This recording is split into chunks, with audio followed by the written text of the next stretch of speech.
اللهم صل وسلم وبارك على النبي الأمي وآله وصحابه أجمعين كما تحب وترضى بأن تصلي عليه۔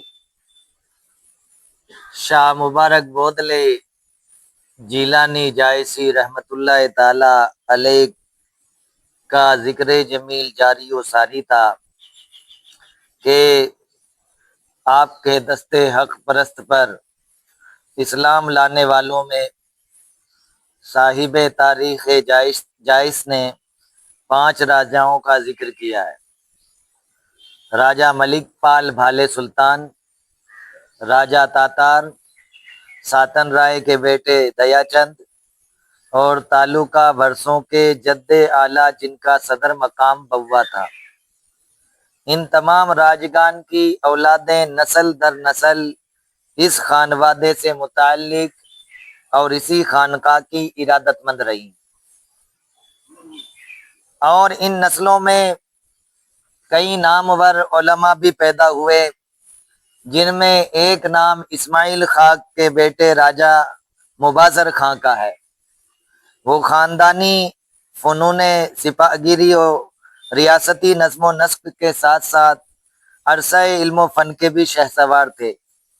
اصول فقہ میں ان کی کتاب مبارزیہ اس فن میں ایک اعلیٰ درجے کی کتاب ہے۔ استاذ العلماء ملا نظام الدین فرنگی محلی نے اس کی بڑی تعریف کی ہے۔ راجہ مبازر کی دستار فضیلت کا چرچا سلطان اورنگزیب عالمگیر کے وقائع نگاروں نے بھی کیا ہے۔ ان کے علاوہ بھی قرب و جوار کے کئی جاگیرداروں اور بڑی تعداد میں خلق خدا نے حضرت شاہ مبارک بودلے جائسی رحمت اللہ علیہ کے ہاتھوں اسلام قبول کیا۔ علم دین کی ترویج کے اس مشن کو آپ کے خلفاء نے آگے بڑھایا۔ آپ کے سب سے جلیل القدر خلیفہ آپ کے بیٹے اور جانشین سید شاہ جلال ثانی رحمت اللہ علیہ تھے، جو بڑے ہی صاحب کشف و کرامت بزرگ تھے۔ ان کے ذریعہ بھی خطۂ اودھ میں اسلام کی خوب اشاعت ہوئی۔ آپ کے خلفاء میں سب سے زیادہ شہرت حضرت ملک محمد جائسی صاحب پدماوت رحمت اللہ تعالی علیہ کو حاصل ہوئی، جنہیں ہندی کا سب سے عظیم اور پہلا صاحب دیوان شاعر ہونے کا شرف حاصل ہے۔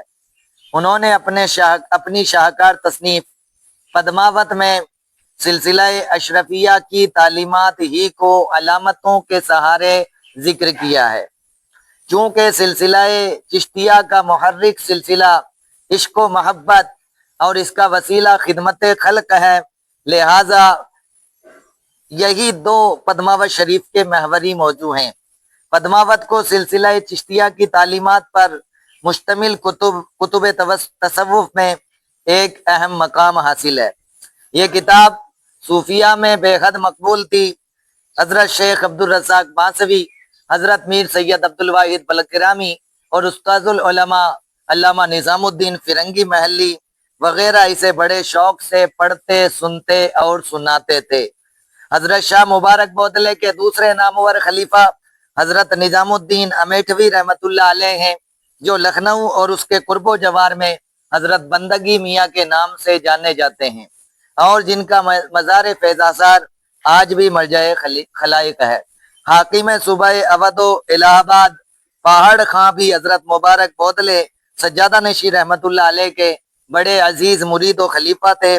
ان کی ذات حضرت کے فیض نظر سے ظاہری و باطنی فضائل کا مرکہ تھی، جس کی مثال خال خال ہی نظر آتی ہے۔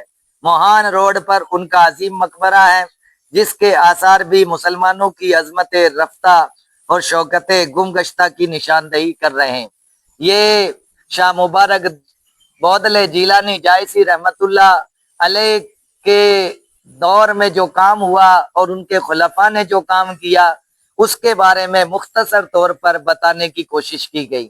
پھر اس خانقاہ میں شاہ ولی اشرف ایک ممتاز شخصیت کے طور پر ابھرے، جو عہد شاہجہانی میں تھے اور شاہجہاں بادشاہ سے براہ راست ان کا رابطہ ہوتا تھا۔